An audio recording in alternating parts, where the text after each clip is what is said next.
Winter season dito sa Sweden, guys. Ito ang hitsura kapag winter sa labas namin. Napakadaming snow, guys. Sobrang makapal. Tingnan nyo, sobrang puti. Maraming yellow. So, napakalamig, guys, pag nandyan ka sa snow. Super napakadaming snow at saka kailangang i-shovel mo naman kasi mahirap maglakad kapag maraming snow dyan. Super kapal. O tignan mo, hindi mo makikita yung shoes ko. Napakakapal ng snow. Super. Pero malinis to, guys. Panghalo-halo. Kain tayo ng mangga tsaka hipon. Masarap ito, guys. Mangga tsaka alamang. Pag kumain ka nito, damihan mong uminom ng tubig. O nagluluto na naman ako, guys. Minikos-mikos ko yung onion at saka garlic bago ilagay yung chicken. Nilagay ko na ang chicken, guys. Napakadaming chicken niluluto ko. Isang malaking kawali. Super. Ganito ako magluto, guys. Minikos-mikos yung mga ingredients. Onion at saka garlic. Hinalo-halo ko yung chicken sa kawali. Tapos, ganito ang nilagay ko, guys, yung powder ng paprika para sumasarap ang ulam. Chicken na may nilagyan ko ng powder para masarap, guys. Yung ingredients powder. Nilagyan ko ng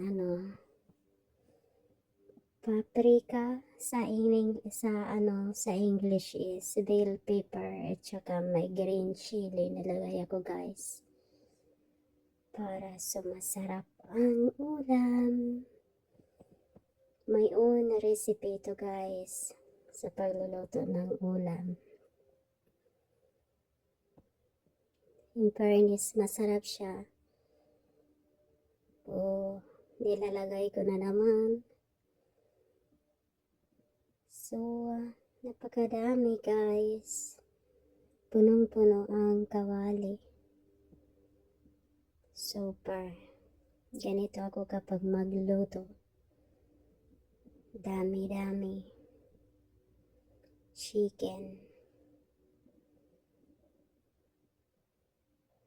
Chicken at saka may bell pepper. O, nagluluto ako ng pansit, guys, na may shrimps at saka may vegetables. Pansit canton ito, guys. Nilagyan ko lang ng soy sauce. Tsaka yung pa green na pak choy, guys. At saka shrimps lang ang pangsahog ko, guys. Sapat na. Napakasarap, guys, yung shrimps. Nilagay ko dyan sa pansit canton. Tsaka may bihon din, guys, kaya ganyan ang hitsura. Masarap siya, guys. Pang merinda. Tapos mo sa sliced bread. Pansit canton at saka may sliced bread. Sapat na ang pang merinda, guys. Sarap. Ganito, nagluluto na naman ako ng may chicken at saka broccoli, guys. Napakasarap din na may ground sucker, vegetables, sahog, carrots, broccoli, bell pepper, pa-orange yung sauce, guys. of course, yung bell pepper powder, at saka yung black pepper para sumasarap ang ulam. So, my own recipe guys. Ganito ang niluluto kong mga ulam sa chicken recipe. Simpleng luto lang guys, pero masarap naman. May giniling din akong naluto guys, pork